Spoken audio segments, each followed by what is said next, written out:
obses tu adalah kecenderungan kita macam mana. Kita suka benda apa, ada yang suka kumpul stamp, dia obses kepada kumpul stamp.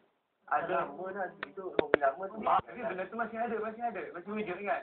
Ada yang obses kepada mengumpul harta-harta. Contohnya kumpul.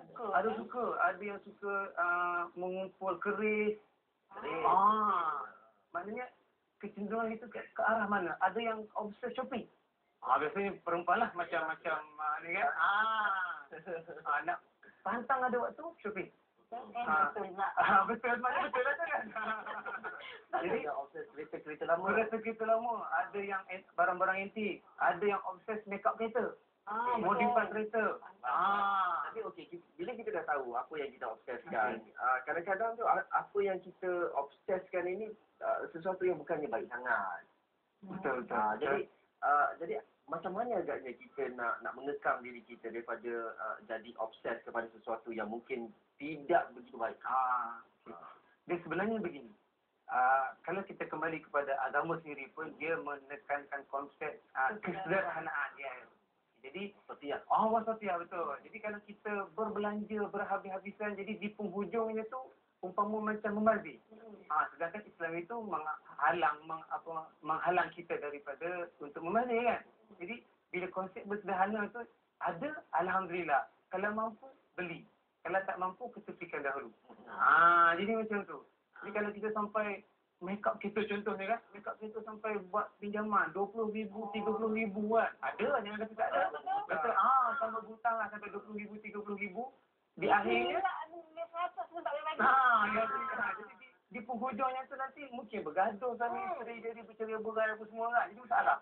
Ada yang sanggup kalau nak beli batu cincin satu yang kita katalah kan, maaf cakap lah besar kelingking kata-kata kan. Tapi sampai pergi ke China membeli dengan harga 20,000, 30,000. Jadi di penghujungnya tu perkara yang tak baik. Jadi nak mengelakkan daripada menjadi binasa di akhirnya, bersederhana. Wasatiyah kita. Kalau ada, alhamdulillah. Kalau tak ada, biarkanlah. Okey. Sekarang hari ini kita nak buka talian buat anda semua. Ada tak pengalaman anda sendiri? Mungkin pasangan anda obses terhadap hobi masing-masing sampailah datangkan kemudaratan kepada anda.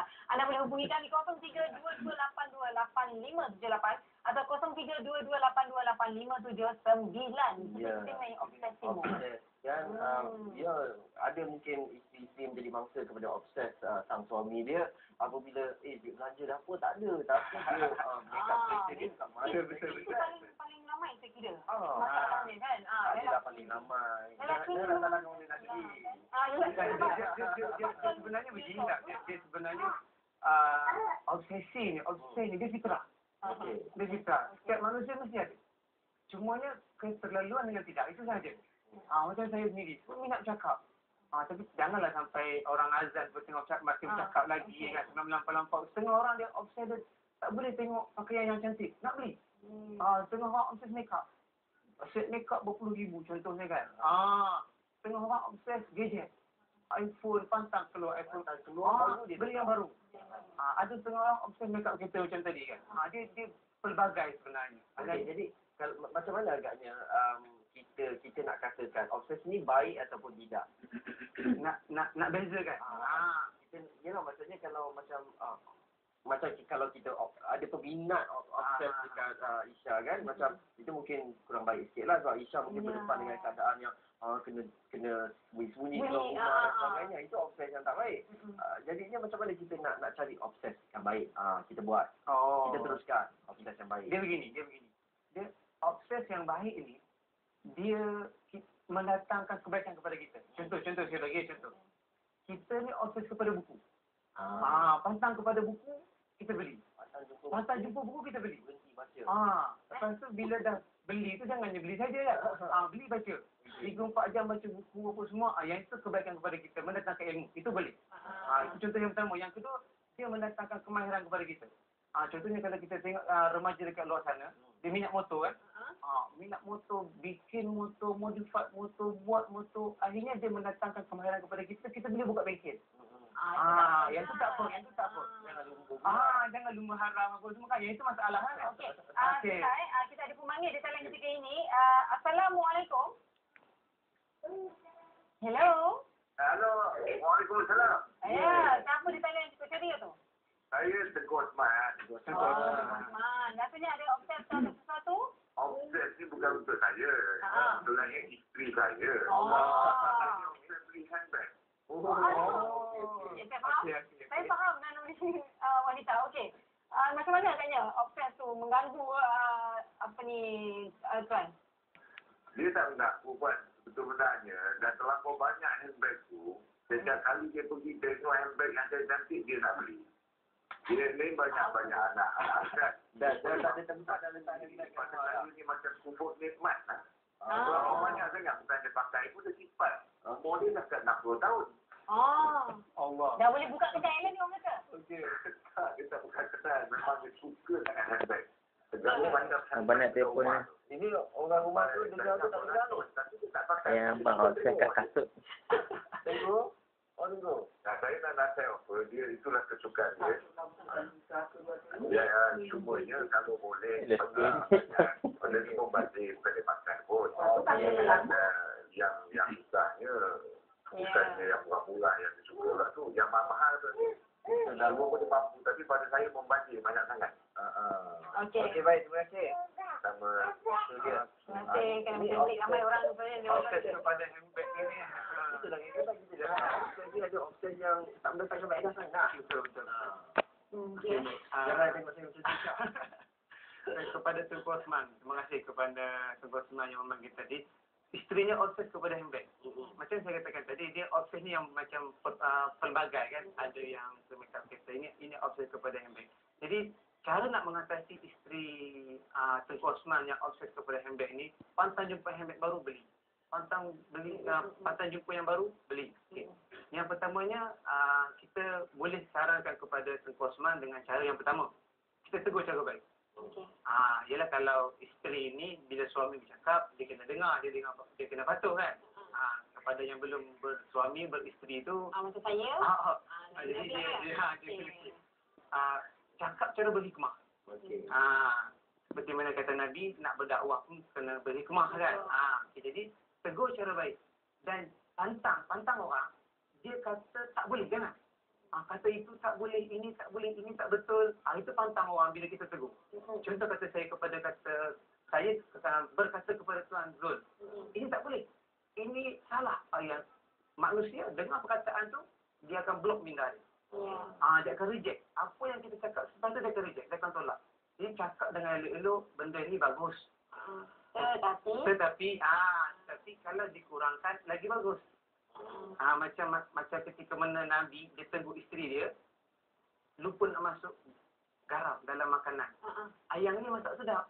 Tapi kalau letak garam lagi sedap. Jadi beli yang banyak ni bagus. Tapi kalau kurangkan beli lagi bagus. Mungkin tak boleh, mungkin okey kalau kita tengok kan ada juga separuh suami yang kalau isteri nak pergi dia dah tahu dah isteri dia memang suka belanja macam ni, simpan mungkin duit ke ataupun duit ke, simpan dulu, mungkin bagikan 50 ataupun RM100 sahaja. Itu pun juga. Itu pun salah satu cara yang terbaik sebenarnya kan. Jadi kita boleh apa orang kata, kita boleh rancang, kita boleh elakkan, kita boleh plan. Dan ada setengah orang berbalik kepada cik tadi. Kalau kata kita nak membeli, ada setengah orang dia beli, dia buat list. Dia beli barang-barang yang ada dalam list sahaja. Kalau anak minta tak ada dalam list, tak membenarkan, tak boleh. Itu yang pertama, yang maknanya kita kena tegur cara baik. Yang kedua, gunakan orang yang berpengaruh. Contohnya mak dia ke, nasihatkan dia. Ataupun nenek dia ke, kalau masih ada lah, tegur cara elok. Itu yang boleh mempengaruhi dia, yang dia boleh bercakap. Itu sarana-sarana kepada Tengku Osman tadi lah. Ataupun yang seterusnya, yang ketiga, kita kembali kepada asal, nasihat elok supaya kita bersederhana. Habis kalau dah banyak sampai satu almari, dah tak muat almari, tapi kita boleh cadangkan dekat orang yang macam ni ataupun siapa saja yang kumpul banyak barang ni kan. Barang-barang yang lama tu kita jual pula. Amal jualan amal. Buat jualan amal. Kita boleh beli yang baru. Sebab anda suka beli kan? Bagus idea tu nanti Tengku Osman dia sampai balik. Macam tu. Betul tak yang murah nak murah kan? Kita ada pemanggil seterusnya. Mungkin okey, hello, Ya, assalamualaikum.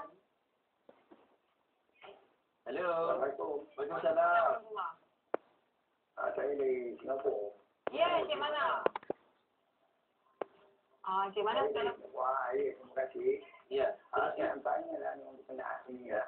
Okey, silakan. Siapa yang bersalah tu yang duduk tu? Ya. Sebelum. Tuan Hakimi. Saya nak tanya. Ya, saya. Saya pakai motor dari zaman tahun lagi muda lagi lah. Okey, saya muda. Okey.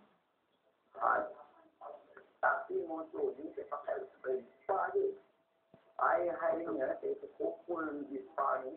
Oh, minat Vespa. Okey. Dapat 7-8 motor saya pakai. Wow. Tetapi ada baiknya kalau kita pakai motor tu bila kita di kelab. Jadi bila di kelab, sebab bila saya ni motor ni saya tak kelab, saya boleh pergi sampai sebelum saya belajar di Malaysia ni. Belajar sampai tu. Oi, jauh naik Vespa. Saya biasa pergi ke Kuantan, lain motor pula. Seorang aja di Kuantan. Okey. Pergi dengan pula, lain motor. Banyak Apa? Baik, Dia Encik mana? Jadi akhirnya saya ni motor ni ada baiknya. Ya. Baik, terima kasih. Dia bagus macam tu. Walaupun ke mana-mana dia pakai leleng motor. Tapi dia suti Malaysia satu tu tak apa. Okey. Dia macam itu. Okey, kalau kita minat pada satu kereta contohnya apa semua. Kalau kita masuk kelab mungkin ada kebaikan dia. Okey, macam ni. Sebenarnya, saya pun di antara peminat kereta, minat motor. Okey. Tapi kalau saya peminat kereta, kereta macam saya, personal elegance ada sekelap kan. Jadi, saya di antara orang-orang yang penting.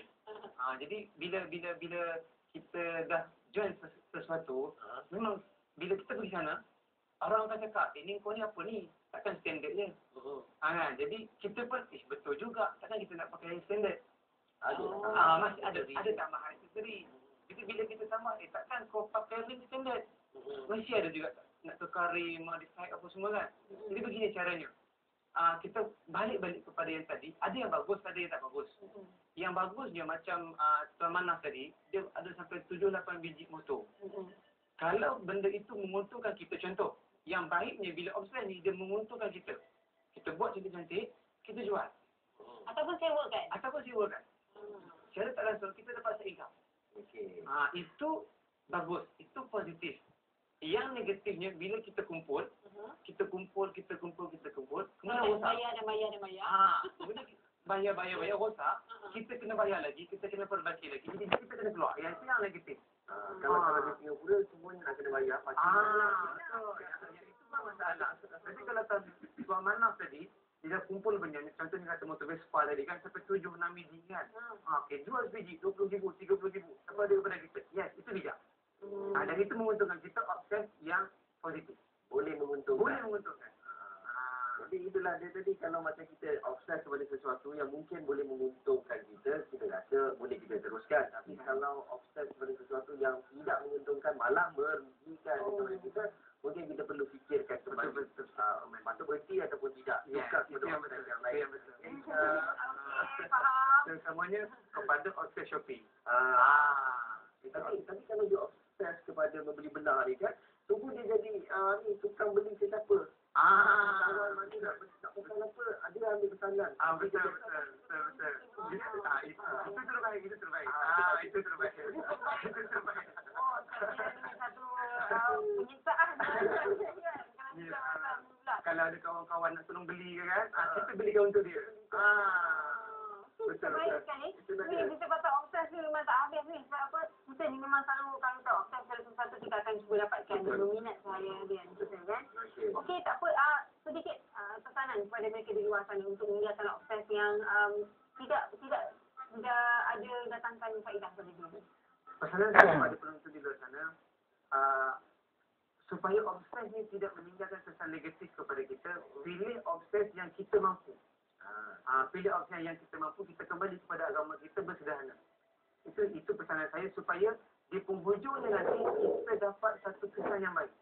Bukan kesan yang tidak baik.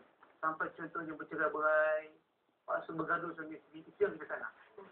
Itu pesan saya. saya kepada itu sahaja. Baik. Terima kasih Cik Hajimin kerana bersama dengan kita dan ialah sedikit sebanyak kita pun dapat juga tahu apa yang option yang baik, apa option yang tak baik. Kita boleh menilai sendirilah. Betul. Okey. Baik, kita selesai je nanti Sultan. Nanti kita akan bawakan muka hamil. Jadi kepada anda semua, jangan segan-segan kongsikan permasalahan ini bersama Dr.